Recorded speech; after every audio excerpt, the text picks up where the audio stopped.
अस्सलाम वालेकुम। अमेरिका में इलेक्शन हो रहे हैं और ये हर 4 साल बाद होते हैं बाकायदगी से। हमारे तरह वहाँ सिस्टम में इतनी ख़राबी नहीं है, क्योंकि अमेरिका जो है ये कई 100 साल हो गए हैं इसको कायम हुए, और इसको आस्ता आस्ता जमहूरी कदरों की उन लोगों को समझ आ गई है। अगर एक इलेक्शन में कोई थोड़ी बहुत किसी तरह की धांधली भी होती है तो उनकी सुप्रीम कोर्ट उसको जायज़ ही करार दे देती है। उसकी वजह है कि वो समझते हैं, वो कहते हैं कि अगर इस तरह धांधली के इल्ज़ामात जो है इन पर ज़्यादा रिसर्च की गई और में भी कुछ निकल आए तो सारी दुनिया में हम बदनाम होंगे।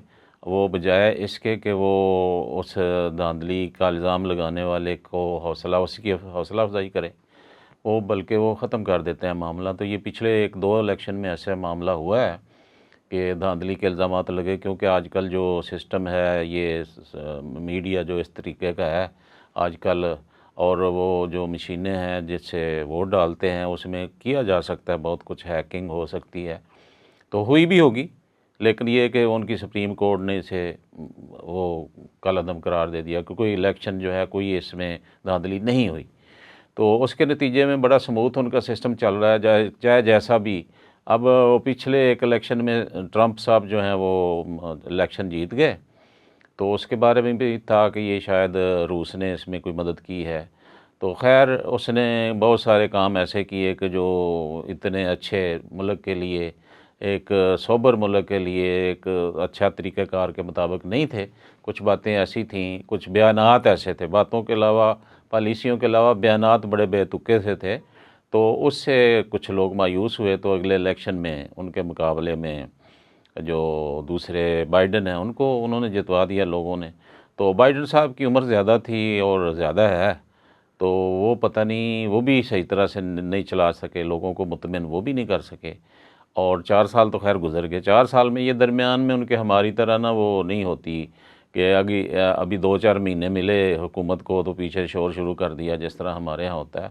वो लोग साल 2 साल तो पूछते ही नहीं, फिर तीसरे साल हल्की हल्की कैंपेन शुरू कर देते हैं और चौथे साल में इलेक्शन होते हैं, और जो इलेक्शन होते हैं तकरीबन उसको वो लोग मान जाते हैं।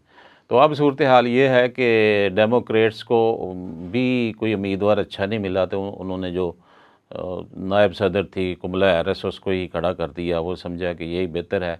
और बाइडन ने बड़ी कोशिश की कि नहीं, मुझे समझ नहीं आती कि उसकी उम्र 80 साल से ऊपर है और क्या हाल है उसकी सेहत का, बड़ा बुरा हाल है, कभी पाँव इधर रखता है उधर पड़ता है, ज़ुबान से कुछ कहता है निकलता कुछ है। लेकिन ये इक़्तिदार की हवस इतनी बुरी चीज़ है कि वहाँ उस सिस्टम में भी ये आ गई है अब। और इसी तरह ट्रंप है कि वो एक बार शिकस्त खाने के बावजूद फिर आ गया है। हमारे यहाँ भी ऐसे ही होता है, तकरीबन जो शिकस्त खा जाते हैं उनको ना तो वो कोई शर्म महसूस करते हैं, वो कहते हैं जी हार जीत होती रहती है, कोई बात नहीं, शिकस्त हो गई है फिर क्या है, फिर नए सिरे से आ जाते हैं। तो जिस तरह से हमारे मुल्क में भी वो कहा जाता था ना कि यही लोग बार बार आते हैं, उसी तरह वहाँ भी वही बात हो गई कि वो बार बार आने वाला ना सिलसिला शुरू हो गया है। तो अब उसकी, अब देखें ट्रंप की, देखें कि वो इतना मालो दौलत उसके पास है, बड़ा अमीर तरीन आदमी है, इसके बावजूद उसकी ना वो हवस लालच जो है ना वो नहीं जा रही।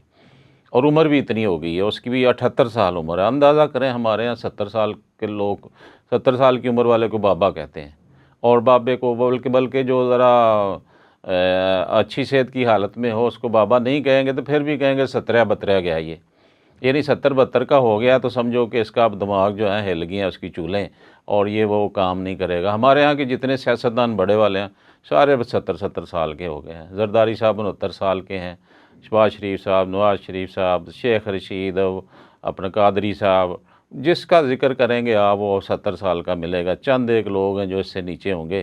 तो खैर दूसरी तरफ वो यूथ की बात होती है, यूथ जो है वो तो सिरे से और के और हैं, उनका तो कोई ज़हन है ही नहीं किसी चीज़ पे, वो तो बस शोर शराबा करने वाले हैं। तो ज़्यादा उम्र वाले जो हैं आखिरकार उन्हें ही संभालना पड़ता है मुल्क।